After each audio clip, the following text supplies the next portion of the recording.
मेरा बच्चा है, तुम्हारा रिश्तेदार है। जरा मैं आपको मोहसिन नकवी का बताना चाहता हूं ये आदमी कौन है।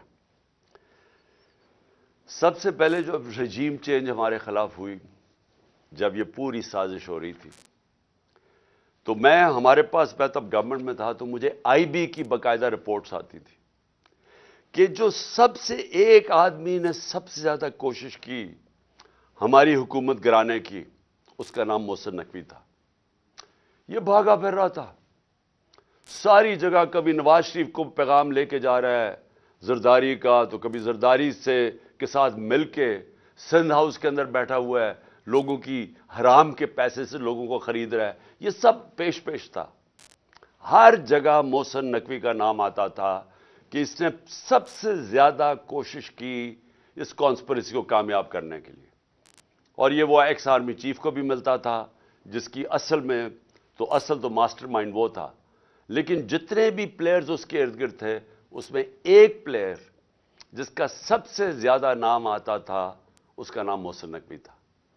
तो ये इसको जिसको जरदारी कहता था, ये मेरा बेटा है, यानी जरदारी ने इसको अपना बेटा बनाया हुआ था। अब ये सोच लें कि इसका कैरेक्टर क्या होगा कि जरदारी जैसा आदमी, जो इंटरनेशनली सारी दुनिया जरदारी को जानती है कि करप्ट तरीन आदमी है, इसके ऊपर किताबों के अंदर इंटरनेशनली किताबों में जरदारी का चोरी का जिक्र है।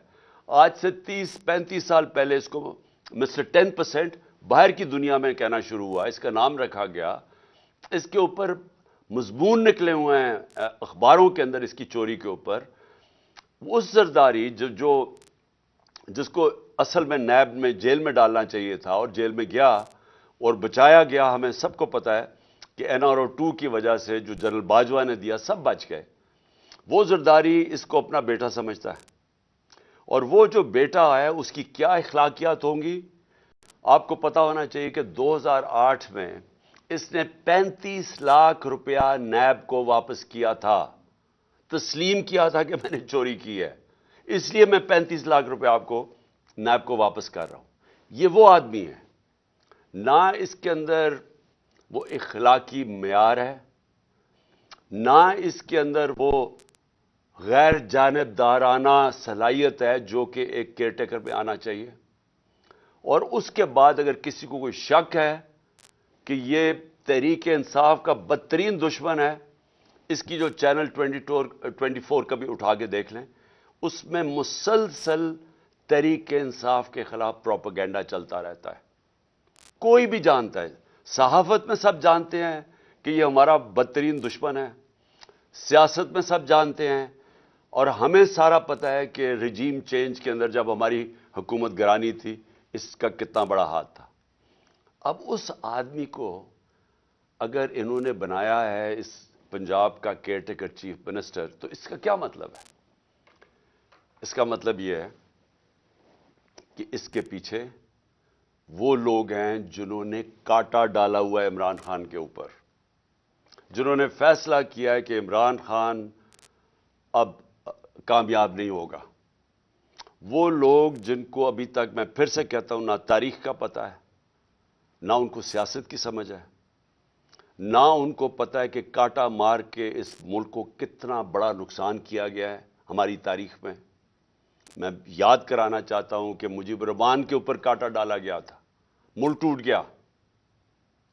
जब पीपल्स पार्टी पे, जुल्फिकार अली भुट्टो पे कांटा डाला गया और उसकी पीपल्स पार्टी पे, तो खास तौर पे कराची में MQM बनाई गई, उसका कराची के ऊपर कितना नुकसान हुआ आप अंदाजा ही नहीं लगा सकते। कि दुबई शायद इतना उस वक्त जब उभर रहा था, तो कराची से लोगों ने, जो इंतशार हुआ था कराची, उन्होंने दुबई में जाके कारोबार शुरू किए थे, और फिर वही MQM के ऊपर जब कांटा लगाया तो हकीकी बना दी। फिर जो आज बलूचिस्तान में अभी तक वो आग नहीं बुझी जो कि नवाब अकबर बुख्ती के ऊपर कांटा लगाया गया। ये जो सियासतदानों के ऊपर कांटा लगाया जाता है, ये मुल्क ने बड़ी भारी कीमत अदा की है। और ये बंद कमरों में जिन लोगों को समझ नहीं है, वो जब लगाते हैं तो ये मुल्क नुकसान उसका उठाता है। اب عمران خان کے اوپر فیصلہ ہو گیا کاٹا لگانا. کاٹا لگانے کا یہ سامنے اب آ گیا محسن نقوی.